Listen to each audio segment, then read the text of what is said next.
Shalom, salam sejahtera untuk kita semuanya. Saudara-saudara yang dikasihi Tuhan dimanapun Anda berada. Dalam suasana yang indah ini saya mau menyampaikan terima kasih untuk setiap dukungannya dan supportnya bagi channel ini. Dan saudara sekalian, kita akan melanjutkan pelajaran sekolah sahabat kita. Masih bersama dengan saya, Pendeta Daniel Siswanto. Kita telah tiba di pelajaran yang ke-6 dengan judul Asal-Usul Abraham. Namun, sebelum kita mempelajari lebih lanjut, mari kita tunduk kepala dan berdoa. Bapa di sorga, Allah yang maha baik, Allah sumber hikmat dan pengetahuan. Kami memohon agar kuasa Roh Kudus Tuhan Engkau curahkan kepada kami dan seluruh pemirsa dimanapun mereka berada. Agar dengan Roh Kudus Tuhan, bila mana kami akan mempelajari firman ini, kami diberikan pengertian, hikmat, dan akal budi, dan memahami akan firman ini. Terima kasih ya Tuhan. Dalam nama Yesus kami berdoa. Amin.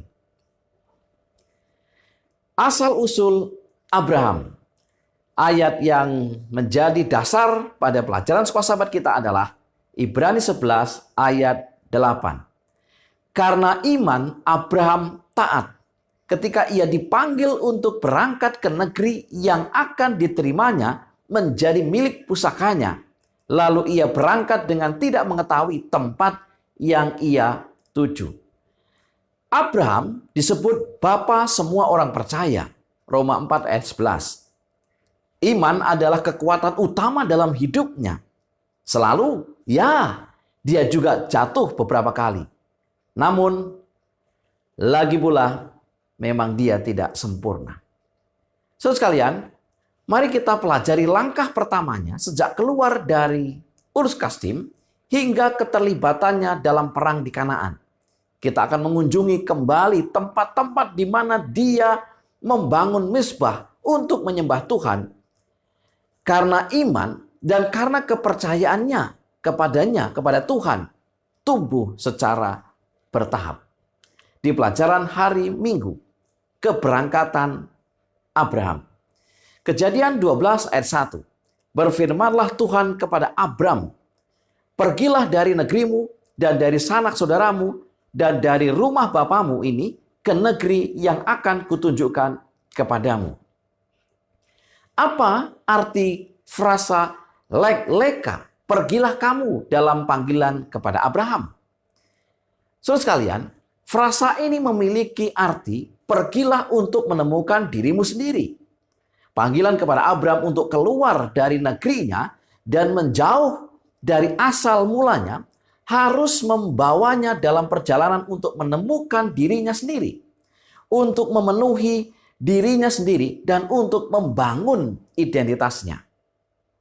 Panggilan kepada Abram itu juga berarti perlunya menyingkirkan Babel yang masih ada dalam dirinya, yaitu berupa penyembahan berhala dari nenek moyangnya dan mentalitas Babel yang arogan.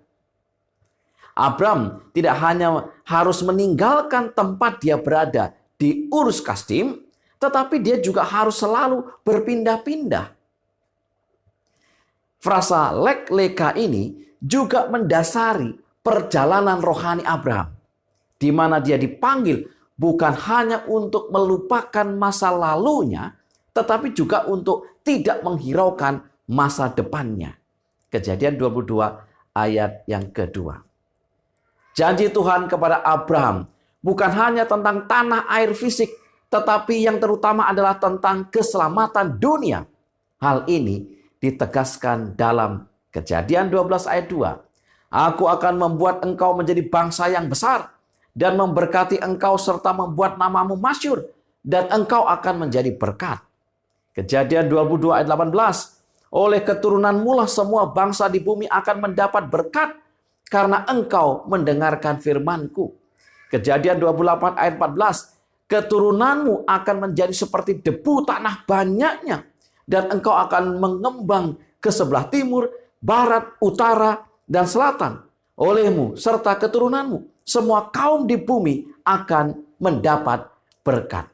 Saudara sekalian, pada akhirnya proses berkat universal ini yang bekerja melalui keturunan Abraham atau Abram digenapi di dalam Yesus Kristus.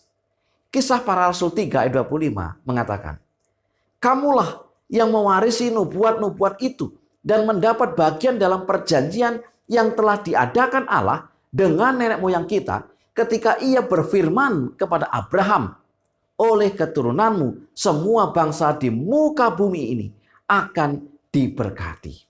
Pertanyaan untuk kita renungkan. Bagian manakah dari hidup kita yang harus ditinggalkan agar kita dapat menerima panggilan Tuhan? Biarlah ini menjadi perenungan bagi kita. Di pelajaran hari Senin, pencobaan di Mesir. Godaan Mesir sering menjadi masalah bagi orang Israel kuno. Bilangan 14 ayat 3. Mesir menjadi simbol manusia yang lebih percaya pada manusia daripada percaya pada Tuhan. 2 Raja-Raja 18 ayat 21, Yesaya 36 ayat 6 dan 9.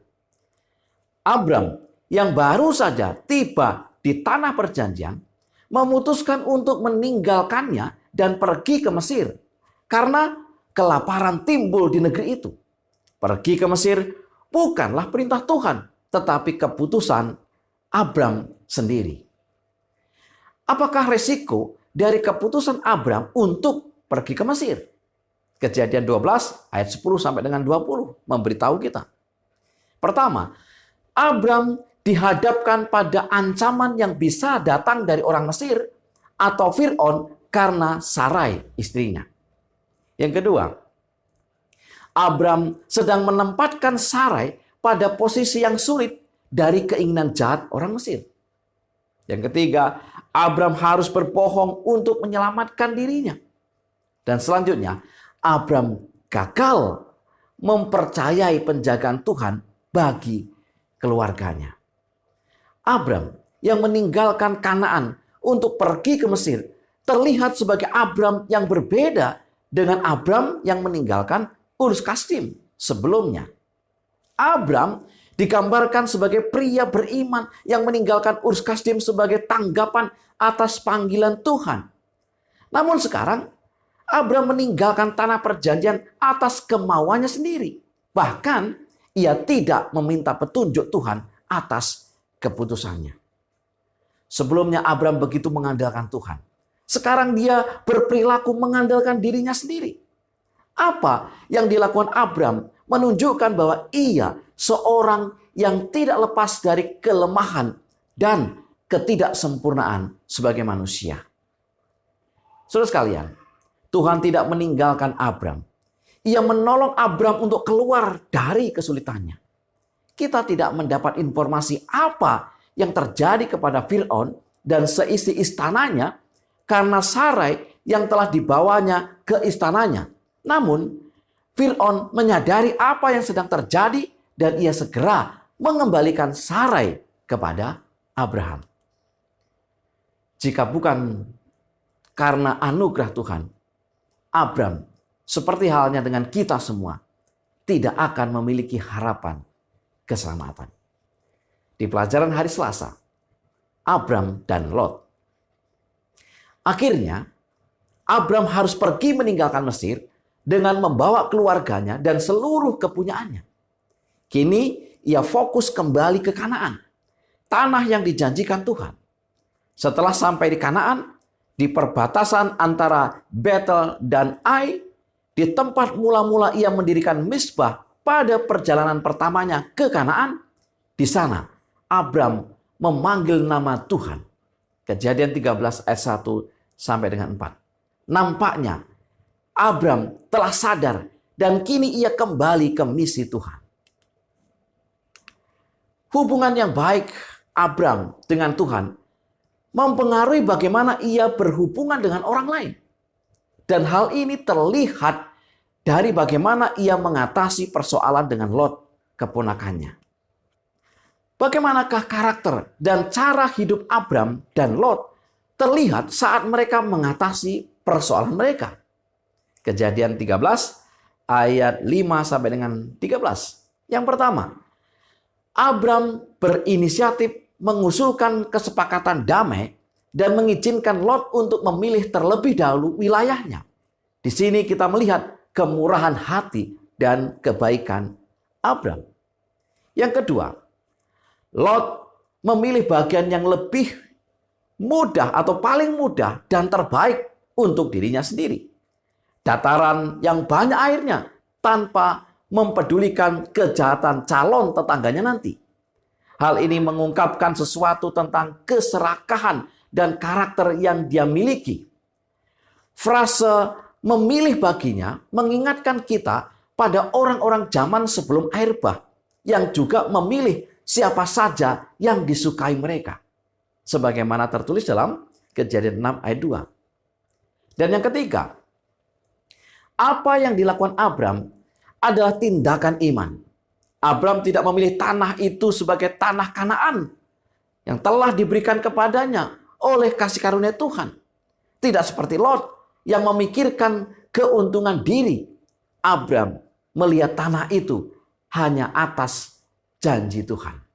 Saudara-saudara yang dikasihi Tuhan, kemurahan hati dan kebaikan Abram kepada Lot mengajarkan teladan kepada kita untuk melakukan hal yang sama, bahkan kepada orang yang bersikap tidak baik kepada kita. Apakah kita sudah siap untuk hal itu? Setelah Abram berpisah dari Lot, Tuhan kembali berbicara kepadanya tentang tanah perjanjian dan bagaimana Tuhan akan memberkati Abram. Kejadian 13 ayat 14 sampai dengan 15. Setelah Lot berpisah daripada Abram, berfirmanlah Tuhan kepada Abram, "Pandanglah sekelilingmu dan lihatlah dari tempat engkau berdiri itu ke timur dan barat, utara dan selatan. Sebab seluruh negeri yang kau lihat itu akan kuberikan kepadamu dan kepada keturunanmu untuk selama-lamanya." Tuhan telah berjanji, Dia pasti akan memenuhinya. Itu adalah anugerah yang harus diterima oleh Abram dengan iman. Sebuah iman yang menuntun pada ketaatan. Pelajaran hari Rabu, koalisi Babel. Perang pertama yang dicatat di Alkitab adalah perang antara koalisi 4 raja dari Mesopotamia dan Persia melawan koalisi dari 5 raja Kanaan, termasuk raja-raja Sodom dan Gomora. Kejadian 14 ayat 1 sampai dengan 17. Persoalan mereka adalah menyangkut masalah wilayah kekuasaan. Perang ini terjadi tepat setelah pemberian tanah perjanjian kepada Abram. Abram adalah satu-satunya kekuatan yang tersisa di luar konflik. Alasan netralitas Abram adalah karena bagi Abram, tanah perjanjian tidak diperoleh dengan kekuatan senjata atau kebijaksanaan strategi politik. Kerajaan Abram adalah anugerah Tuhan. Satu-satunya alasan Abram terlibat dalam konflik tersebut adalah karena nasib keponakannya, yaitu Lot yang ditawan selama pertempuran. Kejadian 14 ayat 12 dan ayat yang ke-13. Dalam buku Alfa dan Omega jilid 1 halaman 149, Ellen G. White mengatakan, Abram yang hidup dengan tenang di hutan pohon jati More mendengar dari salah seorang pengungsi tentang cerita peperangan itu dan malapetaka yang telah menimpa kemenakannya. Ia tidak memanjakan pikiran-pikiran yang tidak baik sehubungan dengan sikap Lot yang tidak tahu berterima kasih itu. Di dalam dirinya bangkit rasa kasih sepenuhnya terhadap Lot. Dan ia mengambil keputusan untuk menyelamatkannya. Abram menyediakan diri berperang dengan lebih dulu mencari nasihat ilahi. Abram berhasil membawa kembali Lot dan orang-orang di dalam keluarganya serta segala harta bendanya. Tentu saja keberhasilan Abram menjadikan pengaruhnya di wilayah itu menjadi lebih besar. Orang-orang segan kepada Abram dan mereka dapat belajar lebih banyak tentang iman Abram. Di pelajaran hari Kamis, persepuluhan Melkisedek. Kejadian 14 ayat 18 sampai dengan 20. Melkisedek, Raja Salem, membawa roti dan anggur. Ia seorang imam Allah yang maha tinggi. Lalu ia memberkati Abram, katanya, "Diberkatilah kiranya Abram oleh Allah yang Maha Tinggi, pencipta langit dan bumi. Dan terpujilah Allah yang Maha Tinggi, yang telah menyerahkan musuhmu ke tanganmu." Lalu Abram memberikan kepadanya 1/10 dari semuanya. Siapakah Melkisedek itu? Dan mengapa Abram memberikan persepuluhan kepadanya? Kejadian 14 ayat 18 sampai dengan 24, Ibrani 7 ayat 1 sampai dengan 10 memberikan beberapa keterangan sebagai berikut. Pertama, Melkisedek berasal dari kota Salem yang berarti damai. Kata sedek dalam nama Melkisedek berarti keadilan. Arti nama ini muncul kontras dengan nama Raja Sodom, Bera, yang artinya adalah dalam kejahatan.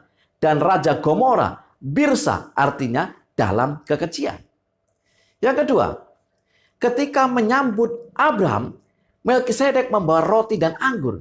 Ini bukanlah kebiasaan dari para raja, tetapi berhubungan dengan berkat dan pujian yang ditujukan kepada Tuhan.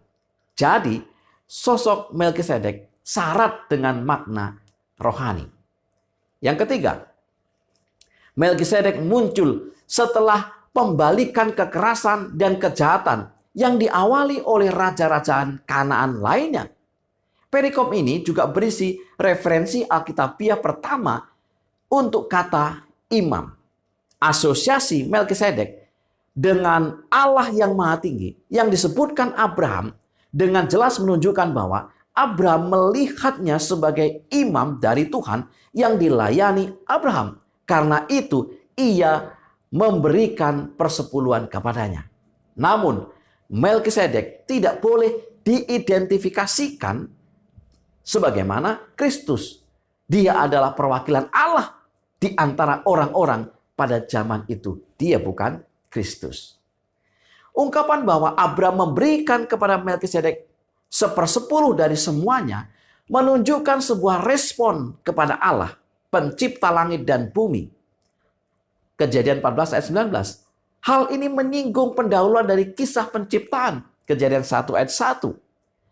Di mana frasa langit dan bumi berarti totalitas atau keseluruhan. Saudara-saudaraku yang kasih Tuhan, persepuluhan dipahami sebagai ungkapan rasa syukur kepada Sang Pencipta yang memiliki segalanya. Ibrani 7 ayat 2 sampai dengan 6. Kejadian 28 ayat 22. Paradoksnya adalah bahwa persepuluhan dipahami oleh para penyembah bukan sebagai pemberian kepada Tuhan, tetapi sebagai hadiah dari Tuhan. Karena Tuhan memberi kita segalanya. Di samping itu, pemberian persepuluhan oleh Abraham menunjukkan imannya kepada Pencipta dan Juru Selamatnya.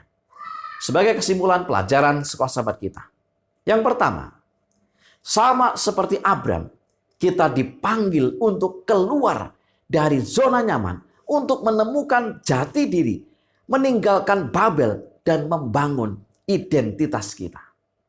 Yang kedua, sama seperti Abraham, Tuhan tidak pernah meninggalkan kita.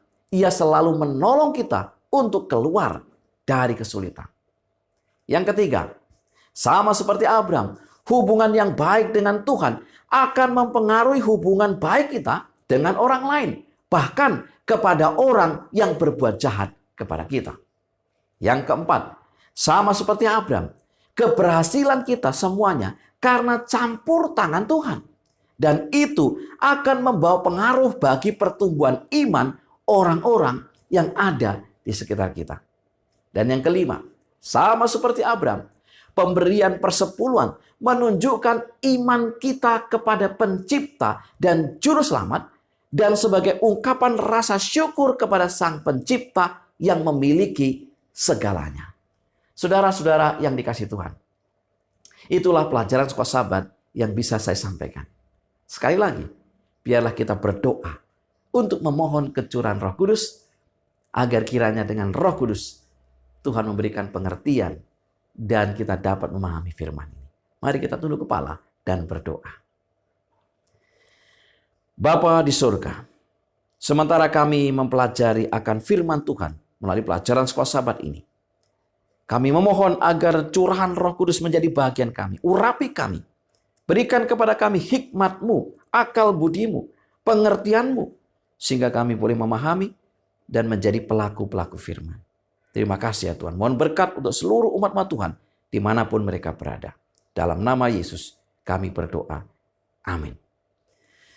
Saudara-saudara yang dikasihi Tuhan, sekali lagi saya mengucapkan banyak terima kasih untuk setiap kontribusi, support, dan doa saudara-saudara sekalian.